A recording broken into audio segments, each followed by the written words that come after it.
안녕하세요. 캔들피그의 이런저런 시간입니다. 부동산이 침체 상황이면 시장 거래 활성화를 유도한다고 하면서 규제를 완화하고, 또 한편으로 부동산이 과열이 되면 공급이 부족해서 그렇다고 하면서 공급 늘릴 수 있도록 또 규제 완화, 상황에 따라 명분만 바뀔 뿐 부동산 대책의 결과물은 계속 규제 완화책으로 나오고 있는데요. 한 2년? 그 정도 되는 짧은 기간 동안 우리가 그런 모습을 현재 계속 보고 있습니다.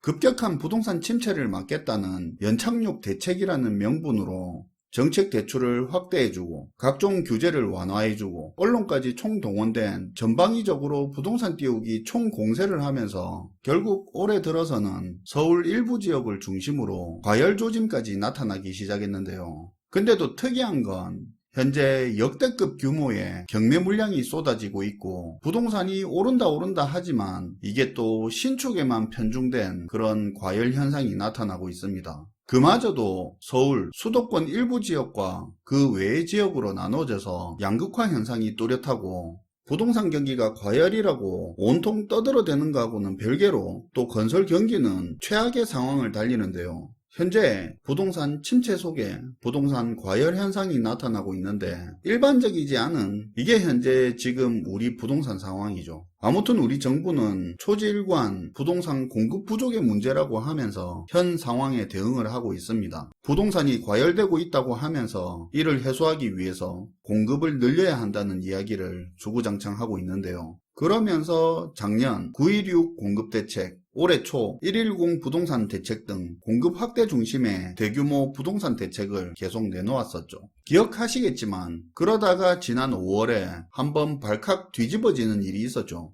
주택 공급 실적이라고 부동산 경기 전망, 정책 수립의 기초가 되는 그런 자료가 있는데 여기서 수백 채, 수천 채가 아니라 분당 일산 신도시를 합한 16만 7천 채보다도 훨씬 많은 무려 19만 2천 채가 주택 공급 실적에서 적게 집계가 됐던 겁니다.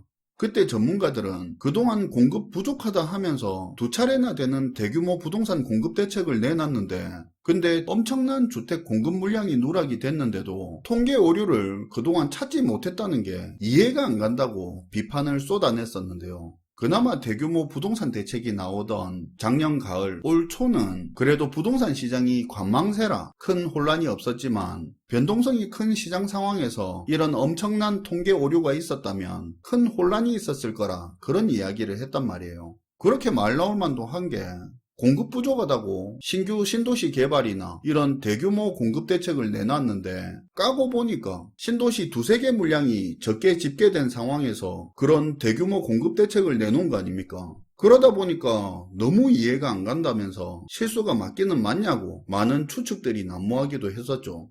그럼 그때 정책 당국에서는 뭐라고 이야기했냐?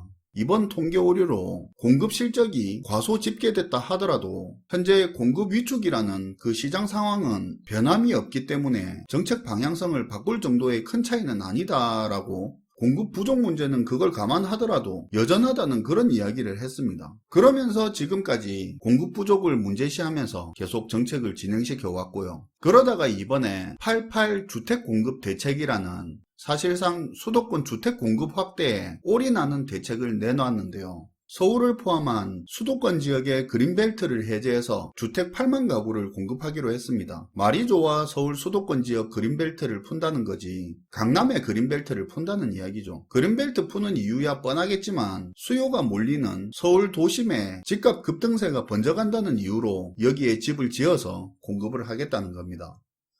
그 다음으로 지금 비판이 많이 나오고 있는 내용이 22조 원 규모의 미분양 매입 확약을 제공해주기로 한 건데요. 공사비도 오르고 미분양 우려가 커지다 보니까 착공을 미루는 데가 많은데 다르게 말하면 제값받고 팔아먹기 어려운데 사업성이 떨어지는 데를 말하는 건데 수도권 공공택지 내 아파트 착공을 앞당기기 위해서 민간 건설사가 내년까지 실제로 착공에 나서면 준공 후 미분양이 발생할 때 LH가 매입을 해주기로 약속을 해주겠다는 겁니다. 공공택지라면 토지 가격 자체도 저렴하고 인허가 리스크가 낮아서 사업성이 좋다고 한때 황금알을 낳는 거위라면서 벌떼 입찰까지 하면서 문제가 되던 그런 데 아닙니까? 이런데도 사업성이 안 나와서 착공도 못하는 데를 빨리 착공을 했다가 미분양 나면 사주겠다고 약속을 하고 거기다가 생돈 22조를 쓰겠다고 하니까 비판이 안 나올 수가 없는 거죠. 그런데 또 웃긴 게 뭐냐면 건설사는 정부의 그 말을 잘 못 믿는다는 겁니다. 수도권의 공공택지 미분양 매입 확약해주면 건설사야 안 그래도 죽겠는데 땡큐긴 한데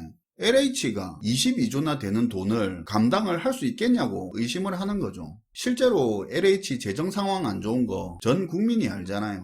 며칠 전 LH가 국회에 제출한 중장기 재무관리 계획에 2028년까지 LH 부채가 236조에 달할 걸로 전망했는데 뉴홈이나 3기 신도시 사업 찾을 우려까지 나왔었습니다. 그런 상황에 있는 LH 말만 믿고 어떻게 합니까? 실제 실효성에 대한 의문만 가지는 거예요.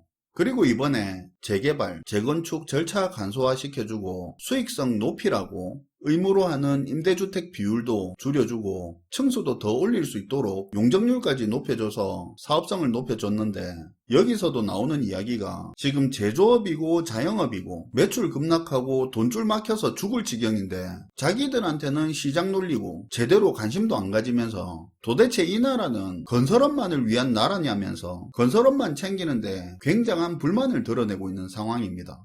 그리고 무엇보다 이번 주택공급 대책에서 국민들의 강한 불만을 만든 대책이 서울의 빌라, 오피스텔과 같은 비아파트 주택시장이 정상화될 때까지 정부가 무제한으로 사들여 주겠다는 그 내용인데요.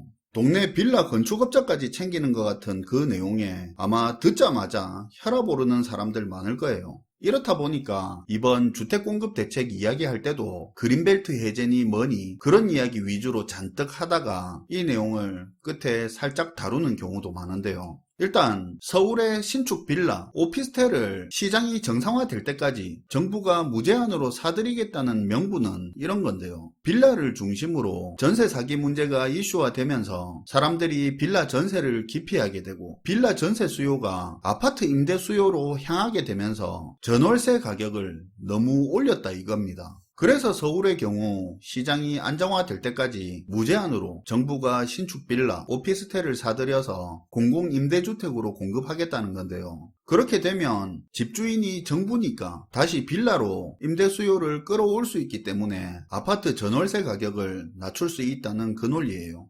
그리고 주택 부족으로 공급 확대 문제가 시급한데 이 공급 확대가 시급하다는 건 제 이야기가 아니라 정책 당국 이야기입니다. 여튼 이렇게 정부가 사주면 빌라 시장이 살아나고 건축하는 물량이 늘어나면 빌라 같은 경우는 아파트보다 공급 속도가 빠르기 때문에 공급 확대에 빠른 도움이 된다는 건데요.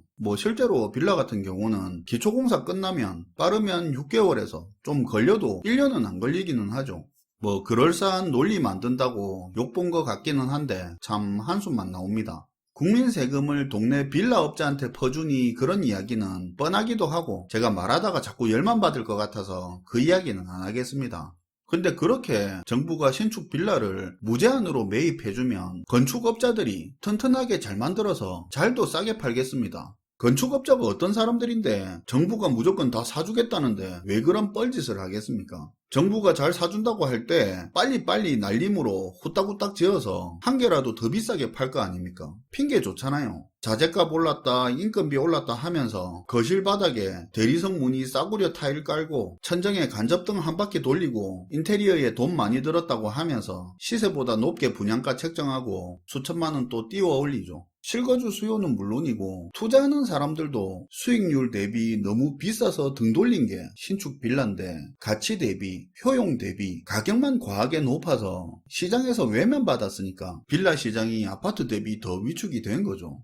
그리고 전세 사기 때문에 빌라 전세 수요가 아파트 전세 수요로 몰리면서 아파트 전세가가 올랐다는 건 일부의 이야기를 너무 일반화시킨 거죠. 무슨 빌라 전세 들어갈 돈으로 아파트 전세를 들어갑니까? 가격층이 다른데.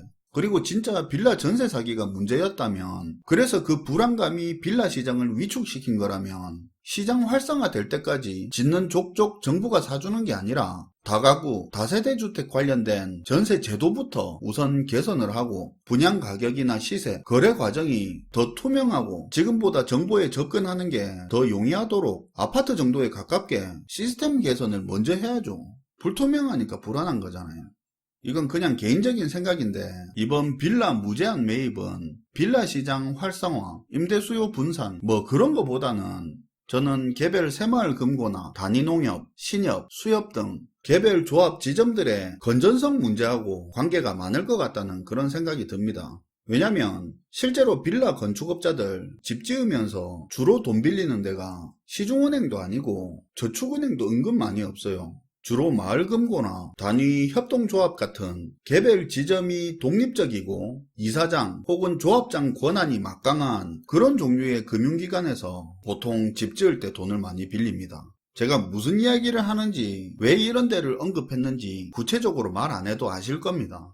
원래는 그렇게 대출이 안 되는데 하면서도 되게 만들어주는 행위가 심심치 않게 벌어지는 곳이죠. 실제로 문제 터지고 기사화되는 경우도 최근에 여러 차례 등장을 했었고요. 현재 신축 빌라 미분양이 산더미처럼 쌓여있고 빌라 업자들, 소규모 건설업체들 집 안 팔리고 돈 못 갚아서 여기저기서 지금 터지고 있죠. 지금 PF 쪽 문제만 관심이 많아서 그렇지 개별 단위 금융기관들 건전성 안 좋은 데 많은데 이 중에 이렇게 빌라 건축하고 집중적으로 엮여있는 그런 지점들이 많습니다. 지금 아파트는 어찌어찌해서 분위기를 띄웠다 해도 신축 빌라 미분양 처리는 사실상 처리가 어렵거든요. 이대로 미분양 상황이 계속 이렇게 가다간 이 건축업자들이 포인트가 아니라 거기에 돈 빌려준 개별 단위의 조합 금융기관들 터지게 되는데 이게 어떤 건지 알잖아요. 한 지점에서 문제가 터졌을 때 아무리 거기는 중앙회랑 다르다, 개별 지점 한 개에 한정된 문제다 해도 사람들이 그렇게 생각을 합니까?